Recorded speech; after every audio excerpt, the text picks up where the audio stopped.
Hello and welcome to another episode of Real Bike, Real Bikers, the show where we talk to people about how they got into biking, their biking history, their current bikes, and then have a bit of fun talking about some dream bikes. Today we're talking to my brother Jonathan. So hello Jonathan. Hello. Let's start off with how you got into biking. What was your first bike, and tell us a bit more about through to when you got your test. When I was younger, it was like a natural thing. I mean, when you were a teenager, you wanted a motorbike at the age of 16. Everyone had one. And it was like, if you didn't have one, then you weren't anyone, were you? When I got to the age of 14, just about to turn 15, I had my eye on getting a 50cc the moment I turned 16. I think I got about halfway through my 15th year, and I spotted a motorbike in the paper. Anyway, I couldn't afford this motorbike, so I persuaded my father to buy it me for my birthday in August for the princely sum of £99. It was a brand new motorbike for £99 delivered to the door and registered. Even in those days, £99 wasn't a lot of money for a motorbike. To give you an idea, it would probably cost about £2.50 to fill up the fuel tank maximum, if that.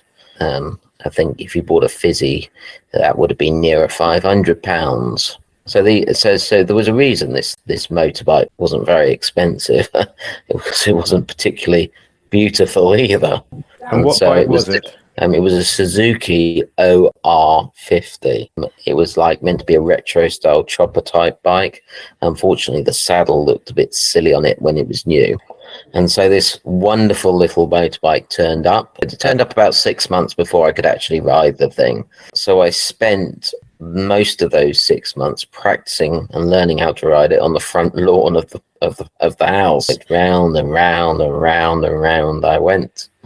Until the wonderful day where I could take it on the road. And I rode it a lot. In fact, at one point in time, bearing in mind it was a restricted motorbike, so it could barely do 35 miles an hour on a good day with the wind behind it. I rode it all the way down to Broadstairs in Kent and back. From where? From London, which I think is nearly 200 miles off. It took me quite some time. I think I stopped off at my then girlfriend's house, which was halfway down, where I think we rode it round a field, and I got to ride her horse, which I fell off, and then carried on to Broadstairs in Kent, and then rode it all the way back in one. And the bizarre thing about that was, in those days, in the early 80s, there was no satellite navigation or anything. You couldn't really carry a map on your bike. You just literally got on it, memorized the route, and went for it, really. And if you made a mistake, you made a mistake. Quite a mammoth ride, really. At 30 to 35 miles an hour? Well, 30 probably most of the time. It was bloody freezing. But on the plus side, I learnt a valuable lesson, which I've always remembered. The seat was very comfortable. And surprising enough, that makes all the difference when riding a motorbike. Yeah, it does. So you had that when you were a learner at 16. What was your next step?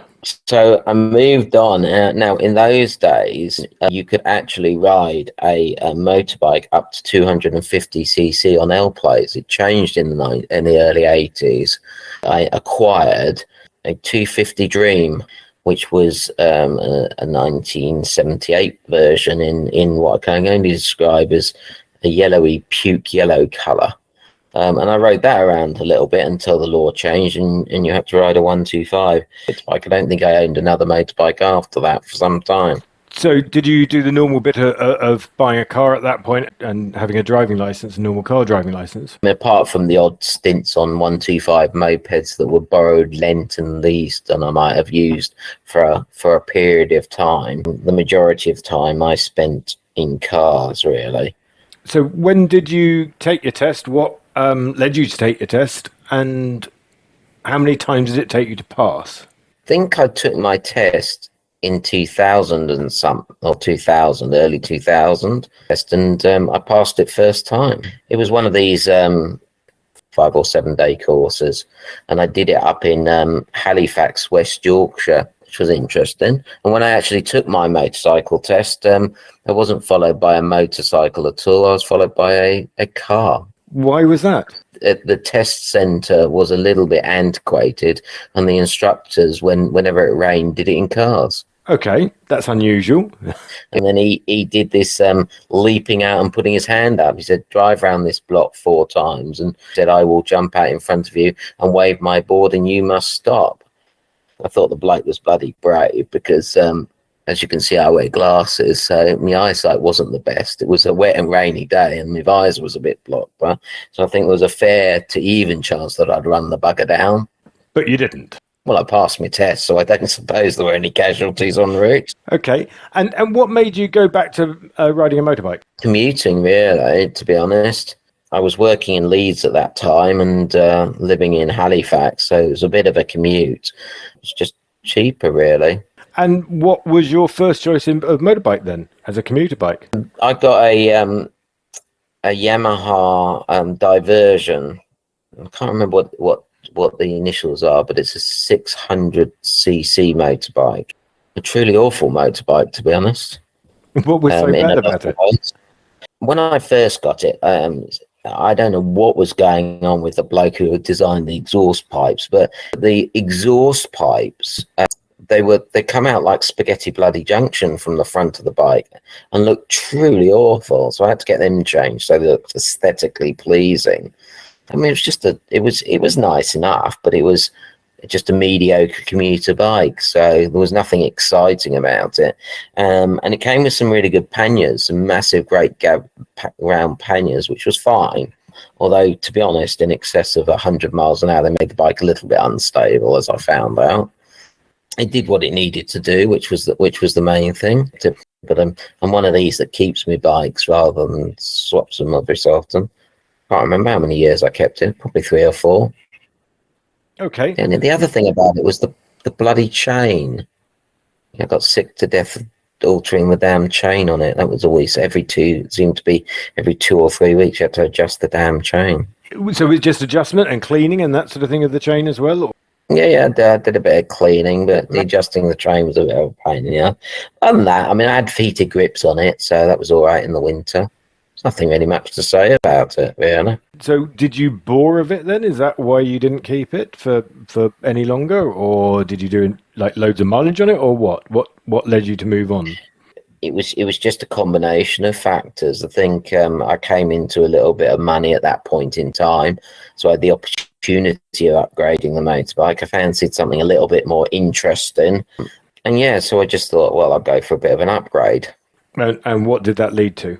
Well, I looked around at lots and lots of different bikes. There were the Bandits around at the time, 1200cc Bandits, ZZRs.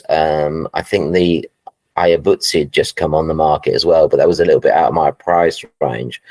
I test drove the ZZR, which was a very interesting bike, but which is the Kawasaki, but I settled on the Honda Blackbird, and I bought a maroon Honda Blackbird, mainly because the bike in itself was a Japanese import, so it was the faster version. The British ones weren't as fast as the Japanese ones, so it technically could do 198 miles an hour. Technically, it could do. I mean, I never rode it 198 miles an hour. The thing is, I've got not particularly big hands, and that causes a particular problem when you ride motorbikes, because if the travel of the clutch and the brake, if you haven't got big hands, then it does make it much more difficult to control the clutch. It's something that you have to bear in mind. There's the other thing about saddle height as well, because I'm not particularly tall. I mean, obviously I identify as 6 foot tall, but for some reason the bike manufacturers don't give any thought to that whatsoever. So how tall are you? I'm 6 foot. You didn't misunderstood me. So I So- bought Japanese bikes because all Japanese people are 6 foot. Okay, that's going to clearly be the case. So did you have any trouble with flat footing on your bike as you're so tall, or was that all fine? The Blackbird, no. I mean, I didn't really do too badly with the Blackbird. The only problem was that if there was an adverse camber, that it was a bloody heavy bike, and being a slight build, if you got on a camber, if you came up to like a T-junction and the road, because it's hilly round here, the road you're joining was going downhill, the camber of the road would change at the T-junction, and that would changed as you pulled up the weight of the bike. And if you just got it a bit wrong, the whole bloody lot would go over. So whilst I never crashed the motorbike, I did drop it on numerous occasions, including in a petrol station. Gracefully landed it on the floor. I don't think there's many of us that haven't done that at some point in time, though. It's kind of a rite of passage, isn't it? Yeah, well, I set off to work one morning and drove into the petrol station and filled up my bike, and there was a particularly attractive attendant there. And so with great bravado, I leapt forth onto my fine and powerful racing machine, only to topple over and get stuck underneath it. And I waved, and this laughing voice came over the tunnel and says, "I can't leave my cubicle to help you. You'll have to wait, mate." And so your Blackbird, did you just use that for commuting? Did you do anything else with it? What type of riding were you doing on your Blackbird? Realistically, that was the first bike that I actually started touring Europe on and going out on trips on a fairly regular basis.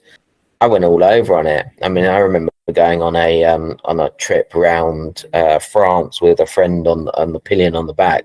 Poor fella. I had panniers on it, which were like canvas sacks, and then I also had an extra bag on the back which I attached with bungee straps, and the bungee straps formed a cross where they were sitting. So we had the cross of fire he sat on all the way. And then when I got back about in the last, I suppose, half day, I said, "Oh, I probably don't need these on here." And he threatened to hit me. It was on the same holiday where I went the fastest I've ever been on a motorbike as well. I identified this stretch of road. We'd been down it before, and so I was familiar that this stretch of road had a 10-mile straight basically on it. It was just dead straight for 10 miles, and I was riding with a friend of mine. He was driving some Suzuki bike. Mine was substantially faster than his. And I pulled alongside him, and I gave him a little wave, and I said I'd meet him up at the end of the stretch with a little signal. And I dropped 2 gears and took off. Well, when I took off, I was already doing about 65 miles an hour.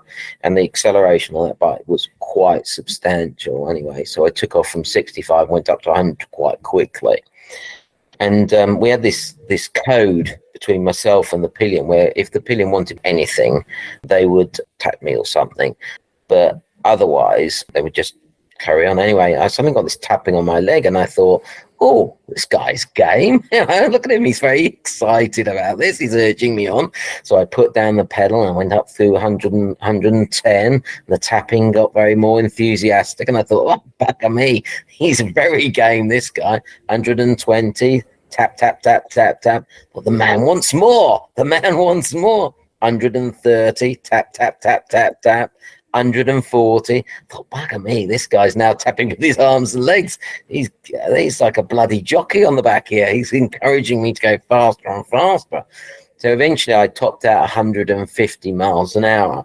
And the tapping was quite intense at this point in time, yeah. And so I was going to accelerate even further to see how fast I could actually go. Because it was right like a rock on the road, I have to say. It's just like glued to the road, big heavy bike, and it wasn't struggling in any way. Anyway, long and the short of it was, a car pulled out in the distance. Now, if you're going 150 miles an hour and a car pulls out at 70, you're closing into a stationary at 70 mile an hour. So I had to back it off quite substantially. And when I got down to sort of hearing speed, I could hear this guy going, "Stop, stop, stop." And I pulled over, and apparently he nearly fell off the back, and that was what he was tapping me for. So he couldn't hold on anymore. So it's lucky result. I mean, I wouldn't have noticed him going off the back, to be honest. And how many more trips did he do with you after that? Never went with me again on the motorbike, funnily enough. He's never been on a bike since, to be honest. I have no idea why. No, none at all. Okay, so your Blackbird you took on holiday, and you used it for your commuting. It's a big old beast for that. Did you carry on with that, or did you change? What happened next? So I had the Blackbird for quite some time. Now I paid £3,300 for that Blackbird when I bought it, and I ran it for 5 years. But I think I kept it pretty much immaculate, and I did a fair few miles on it, not a massive amount of miles. Eventually, I got to the stage where I wasn't using it as much as I'd wanted to use, because the fuel was going up and up in price, and it wasn't very economical. And I decided I wanted rid of it. So I sold it, and I sold it, bearing in mind I had 5 years, for £2,700, which I think, I don't think you'd get that quality. Very few bikes would hold their value that much. I think the Blackbird sort of sits in a little class of its own. So I was quite impressed by that. So I had a bit of a break. I decided to buy a little scooter, and I bought a little scooter from a company called Direct Bikes, which came in a box on the back of a vehicle, which had to half assemble the thing yourself, which was a funky little thing. It looked a little like a Vespa with big handlebars. It's quite a significant change to go from a Blackbird to a 125 scooter, though, isn't it? Yeah, it was complete change. Yeah, complete. It was quite fun, actually. I quite enjoyed that.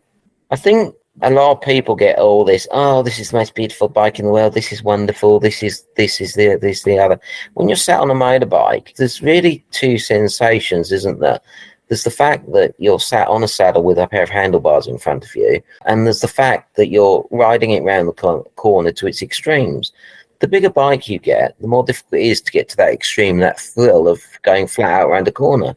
You go back to a smaller bike and throw it around the corner, flat out, it's funny, but it's actually just as enjoyable, even though you're not going as fast. And this little thing, it did about 60 miles an hour max. But, you could literally go everywhere full throttle. It was a little automatic thing. And you could zip round traffic and whatever. And it really was fun. I didn't really give a monkey's what I looked like. It just was fun. And where did you go from there then?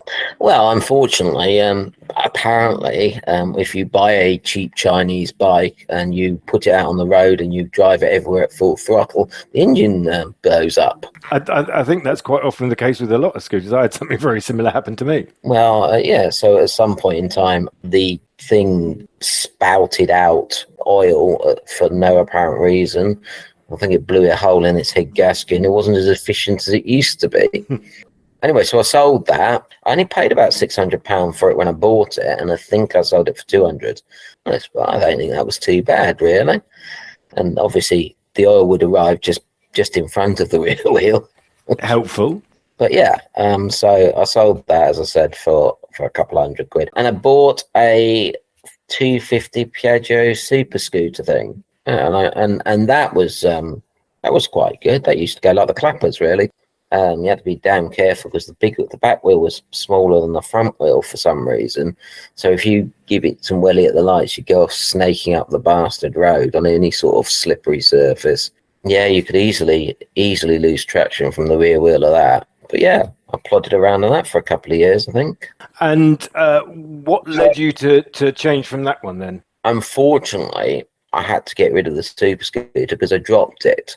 I was trying to put it on its stand, and it was just on an uneven surface because it had a centre stand and a side stand. But I was trying to get it on the centre stand and misjudged it. The thing went over and it clouted the exhaust, and the exhaust caused one of the engine exhaust studs to shear off in the engine. Mm-hmm. And for some reason, it must be a design fault because within 3 or 4 weeks of a fairly noisy super scooter, which I didn't mind in the slightest. Other people seemed to mind because I finished work at 2 o'clock in the morning, but me, I wasn't really overly worried about that. The other one came off, so then the exhaust wasn't connected, and when I asked someone, a person about it, and they said, well, you've got to take the whole engine out and drill out these studs and re-stud it and whatever just to change the exhaust. And so I sold that again. I just had to get rid of it because I thought, well, I'm not paying out for that. And with the money for that, I bought a fairly old Honda DeVille. So a Honda DeVille, the most exciting bike available, I'd say. There's a touch of sarcasm there, isn't there? Maybe, perhaps. To my mind, I think people who sort of like worship the bike are a bit like people who worship sports cars. If you're sat inside a sports car, it's really not much difference from sitting inside any other car. It's got a steering wheel, it's got some clutches and brakes, and you can only drive at a certain speed on the road because of the other cars. And it's the same with a motorbike. Even with my Blackbird, which is capable of 198 miles an hour, I got it up to past 70 on a few occasions. Maybe I could accelerate past cars, but most motorbikes will do that. So actually, is there a lot of difference? I don't think so. I think you're just paying for what the image you think you sit on this bike is. I think there are other benefits. Motorcycling is the nearest thing to flying, and it's just as fun to fly a tiger moth as it is to fly any other thing. The only thing that I think is really fundamentally important about a motorbike is A, that it's got enough lick to go around a car when you need to, and B, the saddle is comfortable. This, I believe, is possibly the most important thing. Sorry, which Deauville did you go for first then? The original, the Mark 1, which was a 650, normally aspirated Deauville. It wasn't a bad looking bike. I had a high screen on it, so I got it wet. And I think I drove that all over the place. Unfortunately, it appeared to have the same problem as the scooter, that when you drove around flat out most of the time, you sort of boil the oil. It suffered the same fate as my scooter, and I think I provided you with a photograph of it on a transporter being pulled away somewhere. But yeah, it actually looked quite fine on the transporter as it was towed away. And what do you get after that? Well, I got the NT700 Deauville. So I rode your Deauville, and it's a very comfortable bike.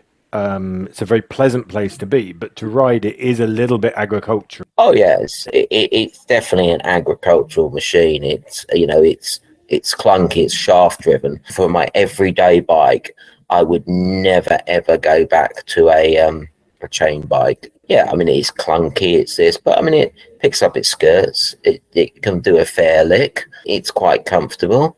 It suffers a bit with wind sometimes, but for the most part, I tend to think that it does what I want it to do very, very adequately.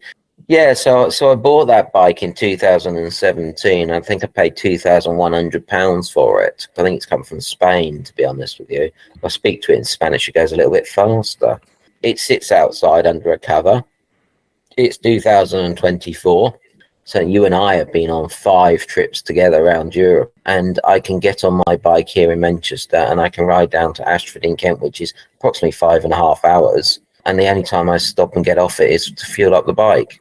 I don't stop on any other thing. Now, I don't think there's very many bikes you can do that on without having severe arseache and piles. I think for value for money, it by far outstrips any bike I've ever owned. Well, apart from the other Honda, I suppose. It's a bike for all seasons, really. One of the best things about it is it's got a dual braking system, which to my mind is absolutely bloody wonderful. So explain how the dual braking system works. Oh, you put your foot on the brake and it stops. How does your brakes work? So let's start this again. So explain how the dual braking system works. Do you use the front brake, the rear brake? What? Try that. So basically, 90% of my braking, I use the rear brake on, and it applies a 60-40 braking ratio between, I think it's the rear and the front, but it might be the other way around. So when you put your foot on the back brake, it applies both brakes, but in a 60-40 ratio. You stamp on this brake, and it applies them in that ratio, and it stops the bike. But if you are going to lose traction, you lose it on the back first, which is much easier to control than losing it on the front. So you don't get that over braking on the front. And what next for you as far as bikes go? Will you keep the Deauville forever? At the moment, I have no plans to replace it. So as part of this series, we always ask people to come up with what their 4 perfect bikes would be if they could put 4 bikes in their garage, no worries about cost or maintenance or insurance or anything like that. But you can't sell them. You just have them to play with for as long as you want. So what 4 bikes would you choose? We'll start with the one that I definitely have to have, and that's the Triumph Rocket 3, particularly the 2005 to 2008 version, which I think is the Mark 1 version of that. A truly amazing bike. As far as I remember, it's got a 2.3 litre straight 6 engine in it. I'm not sure that I could keep it in upright position if anything happened.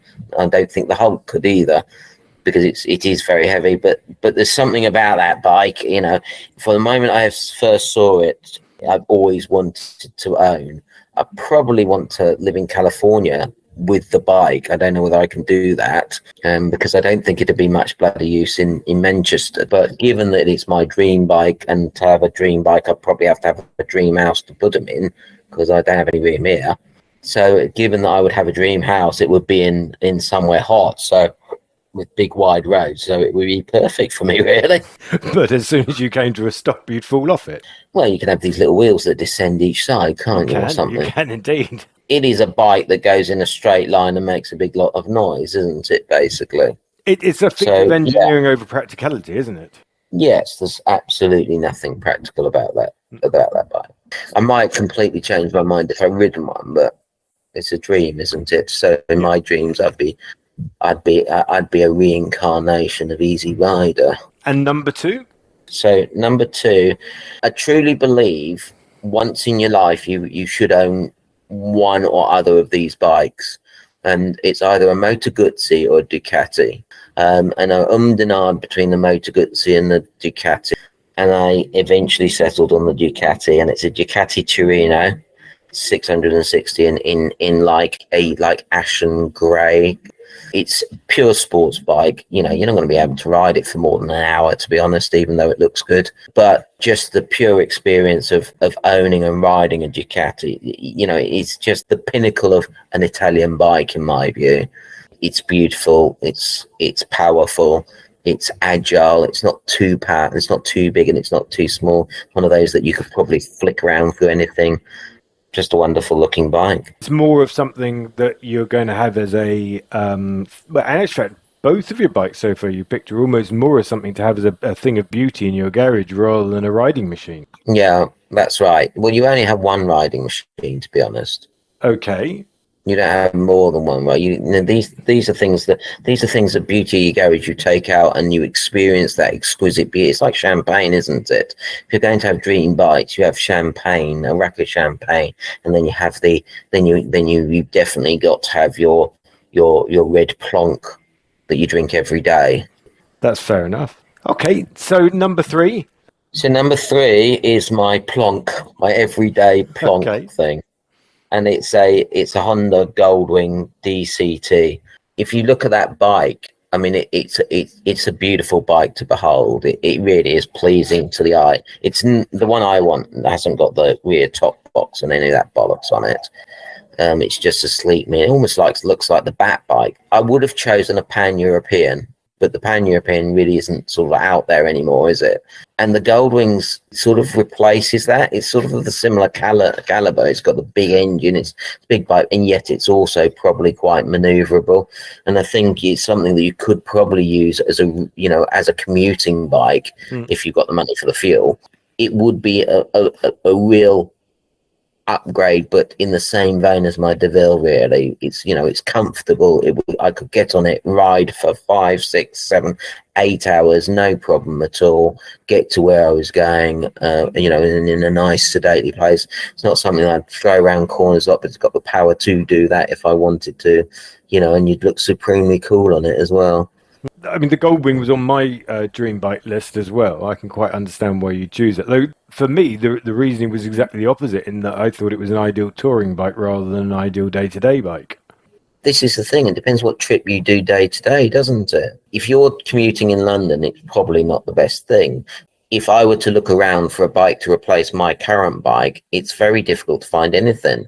If you look about, that sort of like long-range, comfortable commute cruise bike, the automatic transition up would be the Pan-European, but you can't get those now. There's not a lot, really. Okay, and then we have your last choice. What's that? It's a Royal Enfield JS500 Bullet. You're going to have to talk me through that, because I know nothing about Royal Enfields. Royal Enfield's an old British motorbike from the day dot. They're now made in India, as it happens, so you can actually go out and buy a Royal Enfield now, but I actually want a 1940s original one. And this was produced in the middle of the war, and it was, for the most part, and it wasn't really sold commercially, or I mean, you could get it a commercial option for it, but it was converted into all sorts of army uses. So it's a 500cc. It's quite a big bike with one of those big bouncy saddles on it, and it's got a very particular exhaust pipe that comes up and runs alongside your leg, which in effect gives you some novelty to it. But it also has got that ability to go off-road as well, so it's got knobbly tires on it and whatever, and so they're more endurance style bikes, but they've got absolutely stunning classic British bike features of the day, you know, not before that, all that Triumph sort of stuff, the real classic British bikes of that sort of era. And it's just all around, it's just a very attractive classic bikes, and as you know, I like classic things anyway. And I think it was, you know, it'd be the sort of, you know, the sort of bike that would have been used perhaps in the war, but after the war, you know, these bikes would have been what you'd have got the old rockers riding around on, you know, and you know, 500cc was quite a thumpy old single pot cylinder thing. Yeah, and I just think it would be a hell of a lot of fun, and not just for that. I mean, this would be the sort of thing that, you know, I'm not saying it's the specific bike that was used in The Great Escape to jump the fence. It obviously wasn't, but you could see it being that sort of a motorbike. It's more like an old-fashioned scrambler type bike, basically. Oh yeah, I mean, in those sort, I mean, it would have been designed in the late 30s before the war, and then produced sort of like just before the war, and then through the war and afterwards. And those bikes, you know, they would sell those bikes by doing endurance runs on them, like from here to India and back, and that sort of thing, you know. So yes, I mean, it would be a classic endurance version of that sort of thing. It'd have the dampener and all sorts of things on it. It's a grunty old thing. It just appeals to me, with a big leather saddle and whatever, and all polished up and thumping away.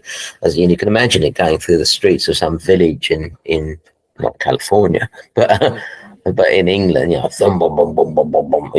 It would be a dream to have it, and you could work on it yourself and maintain it and take it to all the shows and everything, and it would turn heads and everything like that, you know. And you could get one of these sort of old fire style flying helmets and that, and one of those big leather jackets.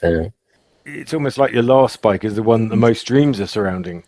Yeah, I mean, you talk about dream bikes, you know, you know, you can get hot under the collar about sexy bikes, but, you know, it's something that, you know, you can live out some nostalgia on it. That's the whole point of it, though. It's dream bikes, and your dream is your dream. Well, we have come to the end of the questions. Thank you very much for your time. It's been very good of you to take part in this for us. Well, you paid me.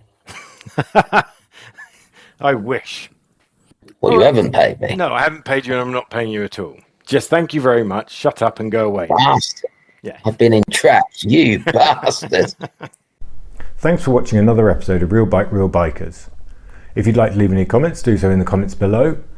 If you'd like to take part in the show, you'll find contact details both in the summary of this episode and also the channel information details. Please join us again for another episode. Thanks for watching. Who jammer flip? Who jammer flip?